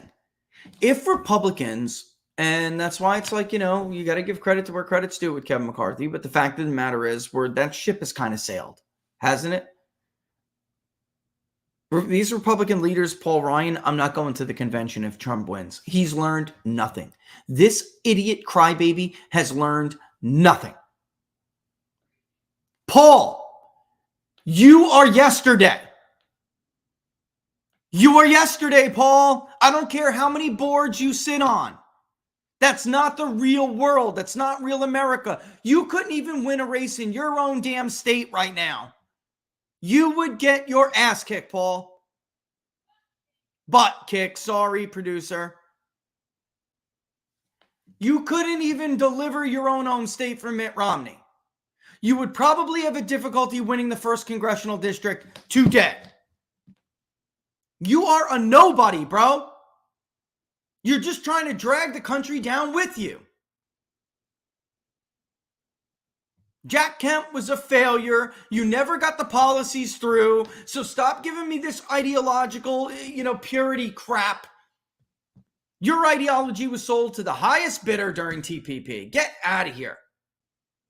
You failed. You may have had good policy visions for the country, but you failed to sell them. And you failed because of what Casey's talking about. Every time you had a chance to give something to the people to show that your policies were right, you balked. You balked. So you know what? Sometimes reality always wins. They were forced to make a decision between reality and the theory you were trying to sell them. And they picked reality. So no, they don't want to cut Social Security. They don't want to cut Medicare and Medicaid. Not anymore. You had your chance to sell them on your Kempian version of economics. It didn't work because you betrayed them when you had the chance to deliver on some of that stuff. Just like you betrayed them on healthcare. Maybe your vision of healthcare would be the popular vision right now, but instead you balked. And you left all those congressmen to decide, how the hell do I argue against Democrats now because I'm arguing against a hypothetical? We betrayed the voter. And our vision never became legislation. It never became reality. So now I am forced to make an argument that doesn't exist. And the voters went with the devil they knew instead of the devil they didn't know. You did this to them, Paul. You did this to them. So keep your ass home from the convention. Even if it's not Donald Trump and it's some other nominee, you should probably just save everyone a lot of trouble and stay home anyway, because you are yesterday's news. You're a failure. You're one of the biggest failures in the history of the speakership. You're a loser. Don't you see that? I don't care how much money Murdoch is stuffing up your you-know-what. You're still a loser. You failed the country. You failed your party. You failed your voters. You failed Wisconsin. You're a loser. Go home. Move on. Go do some sit-ups. Go throw grandma off a cliff. You failed. Don't get mad at Donald Trump because you're a failure. And don't get mad at the voters who support him, the American people, because you are a failure. I'm so sick of these politicians, and that's what they're blaming Donald Trump. They're really blaming the American people. That's what George Bush did too. He was a failure of a president, and yet somehow to him, his brother, his late daddy, who now passed away, but when he was alive, same damn thing. It somehow was like those backward Republican conservative voters. Like, how dare they? They want you to show up in a primary and nominate them. They want you to show up in a general election and help get them elected, but it's always their fault. They're always stupid for not supporting you. I crashed the economy, but it's your fault. You're too stupid to see I was a great president. I mean, it's incredible. Outside of Reagan, Republicans have been doing this in the post-Nixon era. Republicans have been doing this to their voters. Democrats don't really do this to their voters. They don't. I'm not saying they take responsibility. They find someone else to blame. But they don't blame their voters. They don't put down their own voters. It's usually the other side, or Fox News, or Vladimir Putin, or somebody. High inflation, it's Vladimir Putin. Right, it's Donald Trump. But never do they, Laura, they never dismiss the grievances or even talk down to their people, their own people. That is a Republican Paul Ryan thing. That's a Mitt Romney thing. That's a John McCain thing. His voters are mad. It's that. It's them. It's that. Same crusty thumb who ran ad after ad against Kelly Ward. I led the fight against Obamacare. I don't know what Kelly Ward's talking about. A few years later, he's the deciding vote against repeal and replace. They failed to keep a promise, and somehow it's somebody else's fault. Paul Ryan blew one of the best opportunities in the history of modern politics for a Speaker of the House. He chose K Street instead of Main Street. And those clashes resulted in failures that lost them the House. And damn near the Senate. And by the way, Paul Ryan didn't save the Senate. Mitt Romney didn't save the Senate. Donald Trump saved the Senate. In fact, Mitt Romney probably wouldn't even be a senator right now if it wasn't for Donald Trump. He would have lost to the grassroots candidate in Utah because of how they pick their nominee. You can't buy your way through that. Young guns. Yep, young guns. Young guns. Should stick a gun in his... Never mind. He should stick it up as you know what. That's it, okay? Young guns. The guy is a loser. A world-class loser by political standards. Any political, modern, ancient, whatever. He is one of the worst speakers of the House ever. Ever. You could say what you want about Nancy Pelosi, but she was effective. Hell, even Newt Gingrich. He made a lot of errors, but you could say what you want about him, but he was effective. Paul Ryan, maybe, if you consider yourself a uniparty globalist shill, then maybe Paul Ryan can call his tenure a success. Because what did he do? He divided his own party. He helped divide the American public. And he failed at some of the biggest legislative promises that his party made long before Donald Trump ever came along on the scene. Don't you find it funny that the campaign promises that were fulfilled were Donald Trump's campaign promises? Meanwhile, the ones Republicans had been making to their voters for 7 years before Donald Trump came along were the ones that failed. The biggest one of all, repeal and replace. The rhino promise of literally that decade. Starting in the beginning of it. The first election that started that new decade. They rode that promise all through that decade, folks. Then at the end of the decade, the second half of the decade, toward the end, when they have a chance to make good on that promise, who failed? Who caved? It wasn't Trump. Trump was like playing the daddy role. It was pathetic to watch it back then. Do you remember? I'm going to meet with the House Freedom Caucus again. I'm going to meet with Paul Ryan and his moderates again. Stop bickering, children. Stop bickering. Free drinks at the White House. Come talk it out again for the 80th time. It was horrible to watch. And Trump even got the Freedom Caucus to agree to what was really a token bill. It was. It was a token bill. It was not a serious replace. And yet they still couldn't deliver their own political class because it was the face of the political class who killed it. John McCain.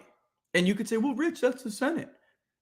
But it's because Paul Ryan couldn't get through the promised bill into the Senate that would have applied the necessary political pressure on Republicans in the Senate to get it done.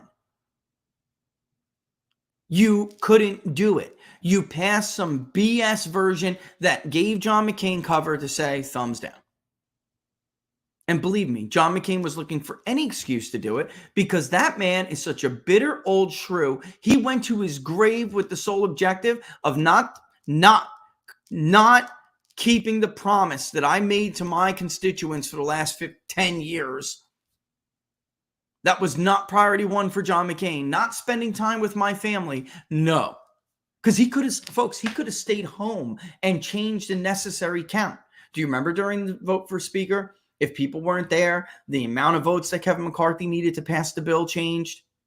If John McCain kept his crusty finger at home, the number of votes would have changed. And maybe they could have cajoled it and gotten where they needed to get with Mike Pence being the tiebreaker. Instead, he had to come, didn't he? Unbelievable. Democrats would never botch something like that and then blame their own voters, which is what they did. And they tried to adjust me. They tried to put the train derailment on this guy.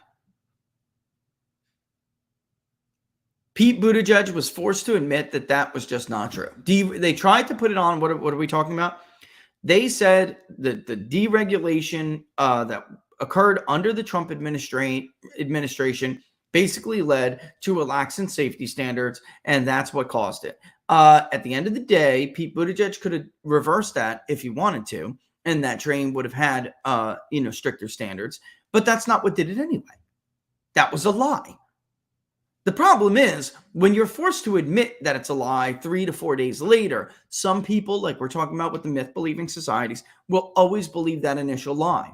Just like they'll always believe the lie, hands up, don't shoot. They'll always believe the Russia hoax. They'll always believe what we talked about on Monday, right? And we said, does that represent a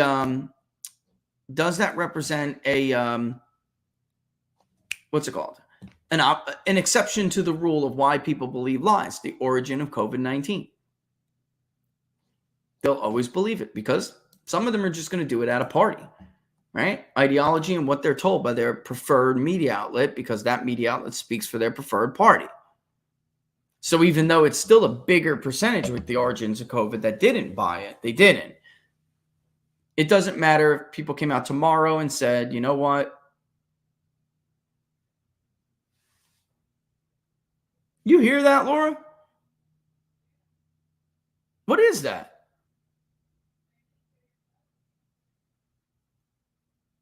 Are they doing work again? I don't know. I hope you guys can't hear that, but that's loud. Anyway, you know where I'm going with this. Doug Ducey vetoed election reform legislation in 2021.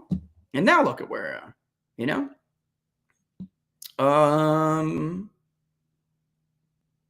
Yep. And Tatone, look at he started that with conversation with Arizona. Eventually here's, the tunnel at the end. Here's the light at the end of the tunnel for people who are tired of the McCain machine. They're old. And if they won't be around forever to do this, they will end up, you know what I'm saying? And that will be the end of that. I'll tell you right now, I know a lot of people who want Mark Robinson to run for governor of North Carolina. I do. We'll see what he does. I may run. Why don't Never- you run, baby? Fine. I'm serious. I seriously may run for office. I may. I'm not going to lie. I may. And I wouldn't do anything but a governor. I don't want to be a legislator. I don't want to be part of a team. I've been an executive most of my life. And I just, I have no aspirations to be in a state legislature or a national legislature. I really don't. But because some of the issues that I care the most about, Laura, addiction, policing issues, Child trafficking, the wealth gap, which I do care about. I just come at it from a different perspective. Education. Unfair economic advantages by rent seekers. There's nothing I can do in the rent-seeking bodies, right? So if you're a legislature and use rent seeking, by rent seeking, for those of you who don't know what I mean, I mean corruption. So I mean interest peddling, right? That they're getting unfair competitive advantages because of that. You can't really do much with that from within Congress, but you can if you have a bully pulpit and you actually have the political will to do it. You can do a lot, and so I think there have been governors out there who have proven how much you can do as governor if you have the stomach for it. But I know a lot of people who do want Mark to run. I think Mark would be a dangerous, dangerous opponent for Democrats. He is a rock star, and there are people who love him, and there are people who hate him.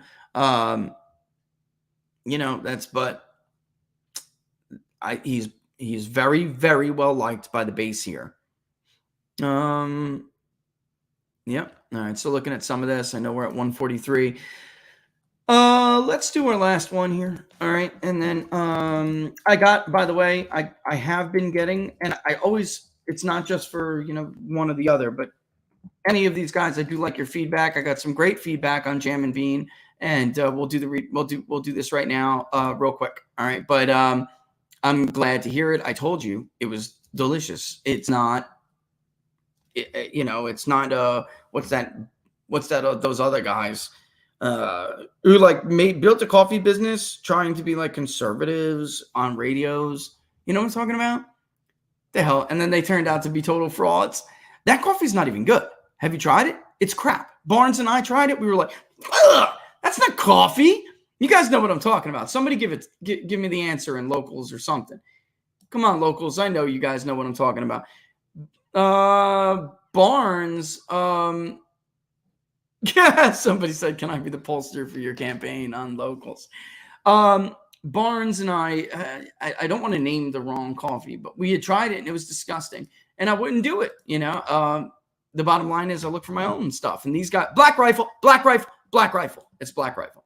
It's not good, folks. It's not good. It's not good at all. And maybe I have the benefit of, when I was young, working for somebody who was a tremendous roaster. I mean, like I've said, and I'll repeat over and over again, it really is an art form on how you roast coffee. You've got to have a gift of, it's not sight, it's all in the nose. I mean, it's amazing.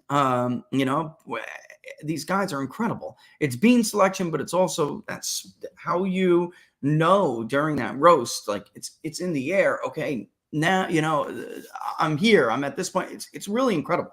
And these guys not only are a bunch of patriots, but the coffee roaster is an artist. It's crap. That's right. Methionine said Black Rifle is crap. Worse than K-Cups, honestly. And that's what's amazing about Jam and Bean. Their K-Cups, I am very picky on the K-Cups. And especially because I know what Jam and Bean knows, which is, the K-Cups, guys, if you go and get like a medium roast K-Cup from at the grocery store, and it's like Starbucks or Dunkin' or whatever it may be, it's not really a medium roast. They put this thing in the K-Pod to take up space. It looks like a cancer-producing wafer. I'm not kidding. It's usually just a weak dark roast with less of it. It's gross. It's gross. Anyway, these guys really did figure out the technology for a medium roast that is a full body medium roast in a K-Cup, and it's delicious. But if you're like me and you really like to do both, K-Cup for convenience and maybe you like to grind the beans, get the beans fresh, grind the beans, use a French press or whatever. Jam and Bean has really everything you need. Their teas are also good, and their popcorn is delicious. And it's, when I say gourmet, it's not ridiculously expensive popcorn. It's gourmet because of the way it's prepared, all natural, and it is delicious, but it's not gourmet prices. So yeah, I would strongly recommend going to Jam and Bean. That's JAMN as in Nancy Bean, jamandbean.com. Use the promo code TPP, get 10% off your order, whatever it is that you decide to get. They have different gift boxes where you can try out different stuff, popcorn and coffee gift box. Again, my kids, especially my son, really likes tea. So does my daughter, but my son really likes tea. They have really delicious teas as well. It's just, I'm personally a coffee drinker. But again, jamandbean.com, links in the description. Use the promo code TPP for the People's Pundit, and that'll get you 10% off your order. All right. So let's see. It's 1:47. You know, I got through generally everything. I was leaving a little bit of time for this Beau Biden thing, and Hillary Clinton is trending because it's like, of course, this is just like the IRS 990 filings are showing that the Bidens added Louis Freeh to the board, and that's the former head of the FBI, to the board of the directors at the Beau Biden Foundation after Freeh pumped $100,000 into a trust fund for Joe Biden's grandkids. I mean, this is...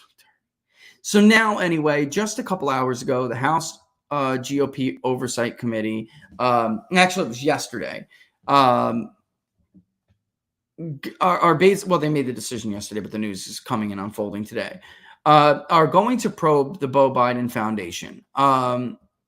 Folks, listen to this. IRS records show that the donations to the Beau Biden Foundation rose to almost $4 million in 2020 when he was running for president. In 2016, it raised $500,000. In 2019, it raised $690,000. So people were gearing up to maybe, if he runs, which everyone kind of knew Joe Biden was going to run. But $4 million, this is the same scam Hillary Clinton and the Clintons ran with the Clinton Foundation. And unbelievably, they don't have to show these donors. They don't. And, it's textbook pay for play, folks. It's textbook pay for play. And nobody ever gets punished for it. I mean, it's just, that's it. And Hillary Clinton is still calling, as recently as the other day, still saying that it's 2016 was an illegitimate election. So you could be thrown off of Twitter. YouTube will most definitely give you a strike, but left-wing outlets can give interviews to Hillary Clinton, which are posted to YouTube right now. And she could say the 2016 election was illegitimate. And there's still a lot of questions. There's still a lot of reasons to believe that 2016 was illegitimate. That's what she said, verbatim. And yet, they never get a strike. They never get removed from YouTube. They never get removed from Twitter. These are the biggest election deniers on the planet.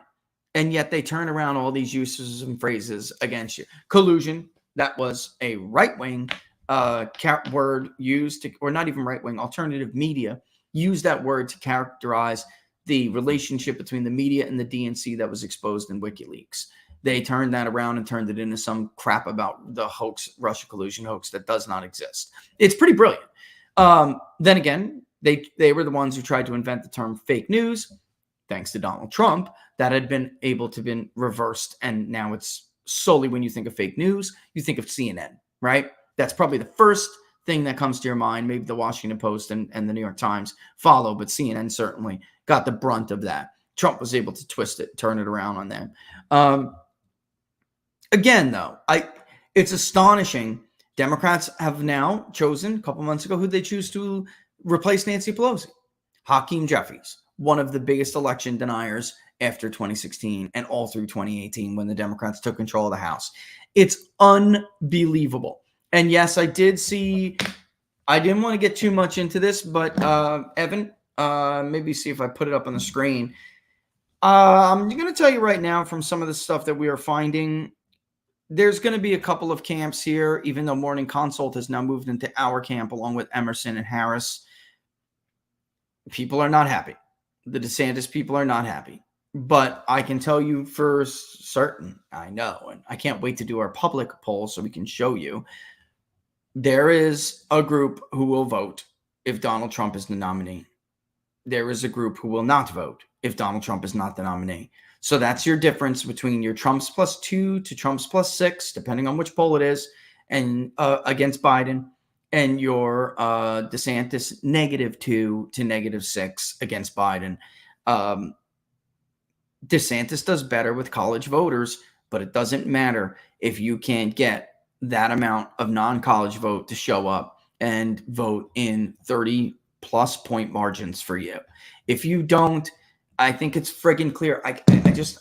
I know that some people may support DeSantis, and maybe at the end of the day, he would be able to get those. But as of right now, he is polling like other Republicans polled, which never changed in 2022. It looked good. The polling looked competitive. It looked good for Republicans.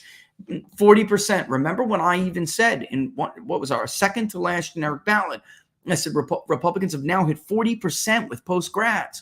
That's incredible. It looks like it could be a wipeout if that stays. The ingredients for a wipeout were all there. What happened was not even that the margin wasn't big for non-college votes. It was. The problem is they didn't get them all. They didn't get them to come out.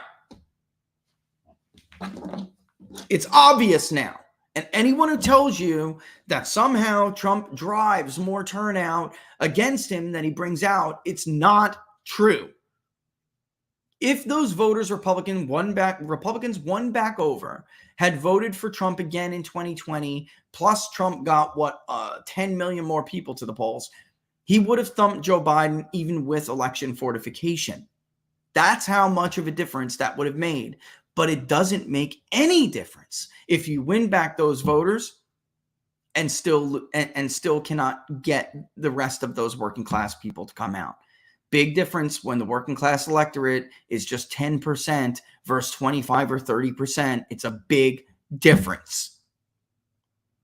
And by the way, I'll say this again. In Arizona, in Georgia, in Wisconsin, I don't want to. He asked me to keep one of the things that we did is secret. I can't bring it up, but otherwise I would say it. But another pollster and I were just going over this together. And if you actually look at it, folks, Republicans did worse in the suburbs in 2018 and in those 3 states did worse again in 2022 than Trump did in 2016 and in 2020. Let me say that again. Take Arizona, for instance. Trump did better than other Republicans in the suburbs in both 16 and 20 than Republicans did without him in 18 and 22. And that is Republicans across the board, not just MAGA. The same is true in Georgia. The same is true in Wisconsin. If you don't get those other voters out, you're going to lose anyway. So that's why Paul Ryan's so dangerous. And we are asking about enthusiasm. Who's that? Mathiadon? We are asking about enthusiasm. I kept that. I'll show you right now. I kept that on the questionnaire because I know from other work I'm doing that this will show what I'm trying to show you, which is that there will be people who will tell you that they're super enthusiastic to vote for a certain candidate, but not enthusiastic to vote for another. And as you can see here, I did, in fact, whoops, I changed. Oh, this mouse. It just starts farting out on me sometimes. Stop screen share. As you can see here, come on, get with the program. I'm running out of time. I did leave enthusiastic on here. And in fact, I left unlikely to vote, meaning the odds are greater than 0, but less than 50-50. They will be included in the early likely vote sample if they have vote history to back it up. If not, they will go into registered voters. But the point of doing that now is to show this universe, we started doing this in 16. Why? Because there was a group of vote who said they had not voted in a long time for president, but they were, or not at all, but they were going to vote this year. They were a huge group for Trump against Hillary. And it was like sometimes those margins among this group, folks, it was a small section of the electorate, 8 to 12% usually. But sometimes the margins for Trump in this group were ridiculous. Some 75-25. Big margins. And looking back on it, they would be considered like 30% likely to vote, 20% likely to vote. So less than 50-50. So meaning by definition, unlikely to vote, but not certain not to vote. And they were this X factor. Would they come out and vote for Donald Trump? And they did. Now, we've been looking at this group for a long time because there are some races where Democrats actually benefited from this group, especially without Donald Trump on the ballot. In 2020, they were the difference in Wisconsin between a Biden plus 3 or 4 poll and a Biden plus 1 or 2. And that same goes for like Iowa. They were the difference between a Trump plus 6 or a Trump plus 8. They were the difference in Ohio between a Trump plus, well, in Ohio, there were a big difference. I didn't believe them in Ohio, so our final was Trump plus 5. And that was wrong. Even though I got the winner right, it was wrong. Trump won Ohio, and he won it by more than 5 points. Even though it was technically close to within the sampling era, it wasn't good enough for me. I mean, I fundamentally missed that there were voters in southeastern and northeastern Ohio by majority. There were some outside of Toledo too, in northwestern. I mean, they were everywhere, but there were these bigger chunks in the eastern side of Ohio, especially where Appalachia bounces up. They're like Obama voters for 2 years. If they did vote maybe in 08, they didn't vote in 12. So I just didn't believe them. Like, I figured they came out and voted for Obama because it was Obama, but they, for the most part, stopped voting after like Bush v. Gore. Or maybe, you know, so everyone was a little different, but you could clearly see they were like they were unlikely voters. But if they did vote, then turnout would rise from 2012 pretty considerably, and Trump could win some of these states more comfortably than people are expecting. And that's what happened. Turnout rose considerably from 2012, and he drove those people out. North Carolina was 4 points. It wasn't a point and a half, 2 points. Florida was not a tie. Trump won it. You know, on and on and on. Ohio was not Trump plus 5. It was Trump almost 10. Iowa was Trump almost 10, right? So, and Wisconsin. I did believe them in Wisconsin. And I said, you know what? Trump plus 1 or whatever. We included them. Otherwise, it would have been Hillary by like a point and a half. Or a point, a little over a point, 1.4, I think, or something. But we did include them, and it was a Trump by 0.6 or something. And he wound up winning by 0.4. And Larry Schweikert was like, what? And I remember handing that poll to him, and I was like, I don't believe it, Larry. I just don't. I think I'm wrong. I think he's going to lose Wisconsin, but here's the poll. And I just couldn't. That was incredible. All right, it's 2:00 here. I agree with Darkness Flame Media. I think that Trump turned those states, Ohio, Iowa, you know, they are not red for the sake of being red, especially Iowa. They will absolutely swing back if Republicans turn into the party they were before, which is, we have aptly named now, Screw the Poor, Start a War party, right? So they go back to the Mitt Romney, Bain Capital, take your husband's take your life away insurance away after I peel, not your life insurance, your health insurance. After I swoop in and dismantle your company and make millions doing it by costing you your job, I'm also going to take away your health insurance while your wife has cancer and she's going to die. But I don't care because I have this huge car elevator that I built with your wife's health insurance policy. So again, suck it up, Buttercup. Screw the poor. Start a war. Mitt Romney party. They go back to that, and Iowa's gone. Gone.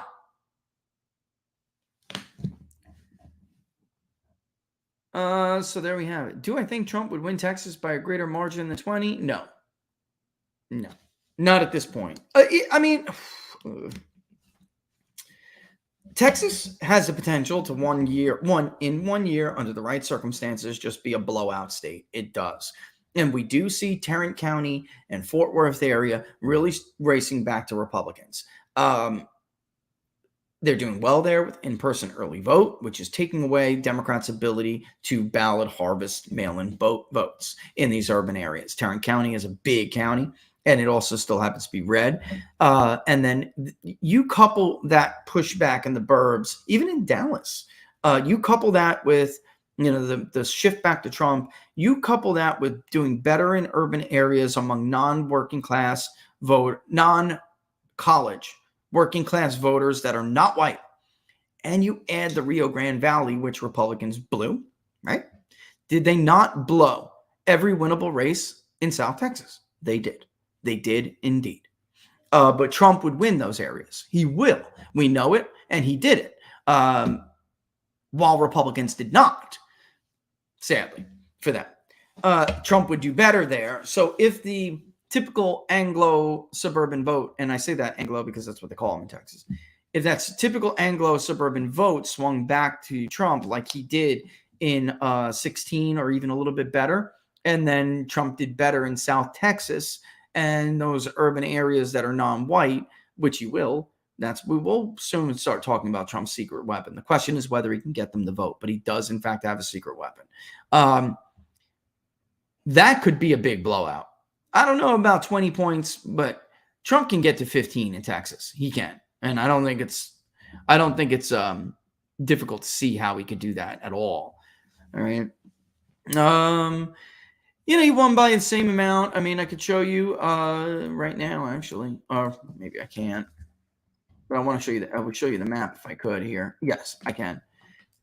Trump won in Texas by almost the identical margin that he won it by in 2020. So for all the talk about this huge slide in the suburbs, it's going to be over for Trump. The reason I want to show you the map is because I want to show you why this happened. Okay. So he won it by about 6 points, but he slid here. Okay. In the Dallas area, and he slid outside of the Dallas area just a little bit, but he did so much better in South Texas and Southwestern Texas. All right. For all the talk about how bad he was going to do in certain regions that, what's his name, Beto O'Rourke did better in truth, it didn't happen. In Culberson, which is small, but it's indicative of certain populations, Biden barely held on to it. Even in El Paso, there was no 25% route there. And then, of course, we've talked about all of these other ones before: Hudspeth, Brewster, all the way down to Valverde, Kinney, and then right? And where's one? I'm trying to remember. Not Hidalgo. Hidalgo's important, but that's not it. Zapata's very important. He lost Zapata last time. Trump carried it this time. Star. That's it. Hillary Clinton won Star by 30-something points in 2016. There's a lot of votes there for South Texas County. This time, Joe Biden almost lost it to Donald Trump. He almost lost it. Trump swung it like 25, 26 points, and it was indicative of what was going on in the rest of the Rio Grande and Southwestern Texas area. So, again, that can make up a lot of votes that you may lose in the suburbs. If those burbs bounce back, then you're talking about a huge win. Huge win. And I think that's honestly, Evan, about the Emerson poll and the Harris poll as well. I think that's what they're showing is that, and I know for a fact it's what Emerson's showing. If you look at where Trump is doing better, he squeezes out a little bit more than other Republicans in rural areas, but he really has that other secret weapon, which he knows about because I told him about it, which is the rural non-white working class vote. And if they come out, we spoke to so many of them in 2022, basically, I'll vote for Laxalt if I go to vote, but I don't know if I'm going to vote. And then obviously they didn't, Lombardo being down 4 or 5, same thing as Laxalt, and in Clark County being down only about 5 points, but Trump is up. So if we were right about Lombardo and Laxalt's margin in Clark, believe me, we were right that Trump was up. Clark could actually go to Trump this time. That can happen because of the shift among this group. And they'll say, I don't know if I would vote. in a midterm for a Republican, and some of them did, many of them did, but not all of them, and that wasn't enough. There would be a deluge if Trump came out and got them. If he actually got him out, it would shock people. Look at Walker versus Trump in Fulton and DeKalb, Gwinnett County. That's non-white. Trump did better with non-white, non-college voters than other Republicans. Even, by the way, Ron Johnson. Ron Johnson did not do as well as he probably would have expected, and that's a very white state. Allegheny, which is where there are some non-white population, Pennsylvania still being a white state, Allegheny has a lot of that non-white working class population, where if you do better with them, you may be good for a couple of points, especially if you're getting them out, and you're definitely getting out the white non-college vote. And, the difference between Oz and Trump in Allegheny is huge. If you can keep it 40, 42% in Allegheny, you got a shot. You fall to 32%, you're done. Where was Trump? 45. That's why it was a Trump +7 in that one poll, and in Oz, -4. And then in the final, even the one we had Oz up in, he was still nowhere near where Trump would have been. And that's something Republicans have to they're going to have to fix. They have to move on from Trump. There's no doubt about that. Do they have to move on this year? I don't know. We'll see. The voters will decide that. But eventually they have to move on from Trump. If they move on too early, they're screwed. If they listen to Paul Ryan and Nikki Haley, they will be the minority party for the foreseeable future. They will be locked out of the presidency for probably half of the rest of our natural lives, folks. It will be the end of the emergence of the new right. It will. Pennsylvania will be gone, even though it's going to be difficult to win, period. Wisconsin will go back to being Democrat +6. It will. I am not uncertain about this at all. It will happen. It will. Iowa will be close again. Ohio will be 2 points again. Either way, it's the dumbest thing in the world. Now, again, you have to move on from Trump, but you can't do that until you have sufficiently changed the face of the party to be the party of that guy. Or not even that guy, but what that guy stood for. When voters, especially non-whites, know that they are being duped, that those white oligarchs in the Republican Party hate Donald Trump.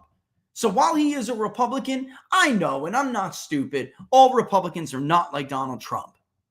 They don't all agree with Donald Trump, and some of them I know hate him as much as they hate me, if not more. You are not getting that vote as long as they believe that, and I'm going to leave it there. And they believe it because it's true. Let's be freaking real. It's true. They're not as dumb as these whatever you want to call them. Men of always, right, Laura? As long as these men of always, they're not as dumb as the men of always think they are. Okay? All right. So with that in mind, I'm a bounce. Laura must be with the child because I see she hasn't responded to me. She's responding to you guys. But here we go. Don't forget Friday, which is noon Eastern Standard Time. We'll be back and we'll talk more about, I didn't have time. We'll talk more again. We'll talk more about the questionnaire. I did show you how we were leaving the enthusiasm thing. And then, of course, the book club, Sunday Eastern Standard Time. Don't forget it. We'll also YouTube. I know if you're not here on Friday, you won't hear me remind you. A post on the community will go out to the members with the link, the Zoom link, so you can get in with the password, and you should consider doing so. I better find my other edition of Mearsheimer Lore because we're almost at the end of the damn book and I don't have it. All right, go ahead. I just want to remind people that knowledge is power, and a big problem in today's society is misinformation and not actually doing the research yourself. So when we do book club, it really is a discussion of minds after we read the passages, and there's no misinformation. It is you don't have to take my word for it. You don't have to take my word for it, right, Laura? I mean, exactly. We don't want you to take our word for it. We want to give you the facts, the information right in front of your face, and then we explore those facts, and we relate it to what we're going through right now and how it coincides with one another. Yeah, It's how really fun. And just remember, you don't need to be on screen. There's no picture needed of your face. You could put on your name and that little tiny person for all I care. But I highly suggest that you come and join and learn. And with that being said, you think I should get the hardcover of the new version of Great Power Politics to put in the library? The one I got now is the paperback. It's only about $4 more. Should I get the hardcover, you think? Because the kids, they beat the hell out of my paperbacks. What do you think, Laura? do it. Do it, right? Yeah, well, because we have Roman the Destroyer of all interesting things. Oh, but get this. It doesn't look like the newest edition is available in hardcover. I know, Roman the Destroyer. That's what I'm saying. He wrecks everything. I love him, but he's a monster. All right, whatever. He's a brute, not a monster. Kid is curious to the point of destructive. Let's leave it there. I love him to death, though. All right, guys. We will see you on Friday, and we'll remind you more about the book club then. All right. Thanks as always. Don't forget to check out our sponsors. Links are in the description. Field of Greens. Check out fieldofgreens.com, and that's promo code TPP. 4 Patriots is back. Anything on the 4 Patriots site at checkout, 4patriots.com at checkout. Use the promo code TPP10. There's a 10 at the end of theirs. All right. And then, of course, Jam and Bean, which is also just TPP at checkout. All right. They support us. You support them. And that's how the world goes around. We love you guys for it. All the best. And we will see you on Friday. Deuces. Deuces. She's so cute.